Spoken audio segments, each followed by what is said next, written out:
विपक्ष ने सोचा था कि रामचरितमानस का विरोध करके यूपी की राजनीति में जाति का कार्ड रिचार्ज करवा लेंगे। हिंदुत्व की काट में रामचरितमानस का विरोध करके और रामचरितमानस को पिछड़ा दलित विरोधी बताकर पिछड़ों और दलितों को अपने पाले में कर लेंगे। लेकिन योगी ने उल्टा ही दांव खेल दिया।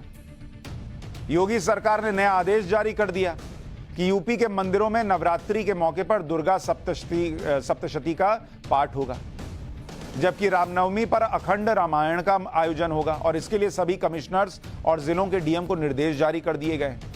योगी सरकार इस तरह के आयोजन के लिए सभी जिलों को 1-1 लाख रुपए का फंड भी देगी। इसलिए योगी सरकार के रामायण के पाठ वाले फैसले ने विरोधियों की बेचैनी बढ़ा दी। योगी सरकार के फैसले पर अखिलेश यादव ने ट्वीट किया कि रामनवमी मनाने के लिए उत्तर प्रदेश के जिलाधिकारियों को 1 लाख रुपए दिए जाने के प्रस्ताव का स्वागत है, पर इतनी कम रकम से होगा क्या? कम से कम 10 करोड़ देने चाहिए, जिससे सभी धर्मों के त्योहारों को मनाया जा सके। बीजेपी सरकार त्योहारों पर फ्री सिलेंडर दे और इसकी शुरुआत इसी रामनवमी से हो। एक तरफ अखिलेश यादव रामायण का पाठ कराने के लिए जारी की गई रकम को कम बता रहे हैं, लेकिन उन्हें इस फैसले पर अपनी पार्टी के स्वामी प्रसाद मौर्य का बयान भी सुनना चाहिए, जो योगी सरकार के फैसले को देश की महिलाओं, आदिवासियों और दलितों का अपमान बता रहे हैं। क्योंकि अब पूरे देश में लोग अपने आप रामचरितमानस का पाठ कराना बंद कर दिया, इसलिए सरकार अपने खर्चे से रामचरितमानस का पाठ कराने के लिए मजबूर हो रही है। और जो रामचरितमानस का पाठ पढ़ाने की बात कर रहे हैं वो इस देश की महिलाओं, आदिवासियों, दलितों और पिछड़ों के सम्मान के दुश्मन हैं। किसी भी पंथ निरपेक्ष, धर्मनिरपेक्ष, लोकतांत्रिक सरकार को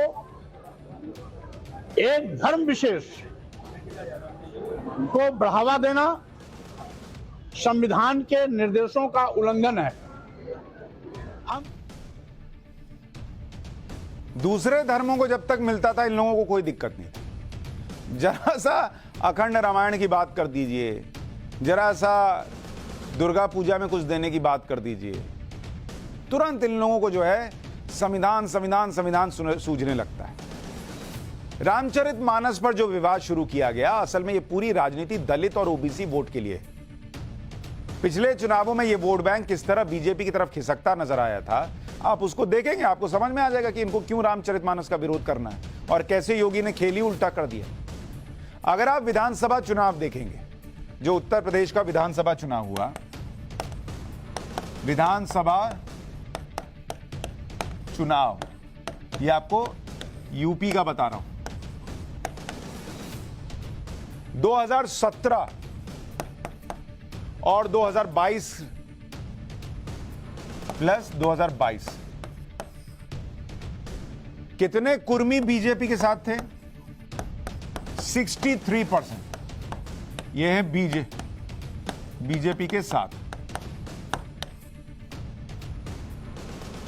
ये 2017 में, ये 17 और इधर 2022, ये 63 से बढ़कर 66 हो गए, 3% बढ़ गए। जो अन्य ओबीसी हैं वो बीजेपी के साथ कितने थे? ये 62% थे, ये बढ़कर 66% हो गए बीजेपी के साथ यूपी के अंदर विधानसभा चुनाव। जाटव जो थे वो 8% से बढ़कर बीजेपी के साथ 21% हो गए, मैसिव जंप। ये मायावती का वोट बैंक था। जो अदर एससी कास्ट हैं, अदर एससी, ये जो है 32% से बढ़कर 41% हो गए बीजेपी के साथ। यही सारा खेल है, यही जो बढ़ रहा है ना, 63 से 66, 62 से 66, 8 से 21, 32 से 41, यही इन लोगों के दर्द की वजह है। अच्छा, लोकसभा चुनाव में भी अगर आप देखिएगा 2014 और 19, ये भी देखिए, ये तो आपको विधानसभा का बताया। अब आप देखिए लोकसभा का, बीजेपी के साथ कैसे जो है पिछड़ा वर्ग चला गया। उसकी वजह से 2014 और 2019 का देखिए, कुर्मी को देखिए, ये 2014 में 53% बीजेपी के साथ था, ये 2019 में बढ़कर 80% हो गया बॉस। 80%, जबकि 2019 में सपा और मायावती ने मिलकर चुनाव लड़ा था। जो अदर ओबीसी हैं, अन्य ओबीसी, ये 61% से बढ़कर 72% वोट पड़ गया यूपी के अंदर बीजेपी को। जो जाटव थे वो करीब 18% थे और वो 18% ही रहे, और जो अदर एससी हैं वो 45% से बढ़कर बीजेपी के साथ 48% चले गए। अब यही सारी कहानी है यूपी के अंदर की, कि इन लोगों को यह लग रहा है कि बीजेपी के साथ पिछड़ा वर्ग चला जा रहा है, तो इसलिए बीजेपी चूंकि राम की बात करे, रामचरितमानस की बात करे, रामचरितमानस को पिछड़ों दलितों के खिलाफ बताओ, उससे बीजेपी को कनेक्ट करो और कहो बीजेपी तो पिछड़ों दलितों के खिलाफ है और ये वोट बैंक को तोड़ो और वहां अपनी पॉलिटिक्स सजाओ। बस उसमें किसी के धर्म का अपमान हो, श्री राम का अपमान हो, किसी की धार्मिक भावनाएं आहत हो, उससे कोई फर्क ही नहीं पड़ रहा इन लोगों को।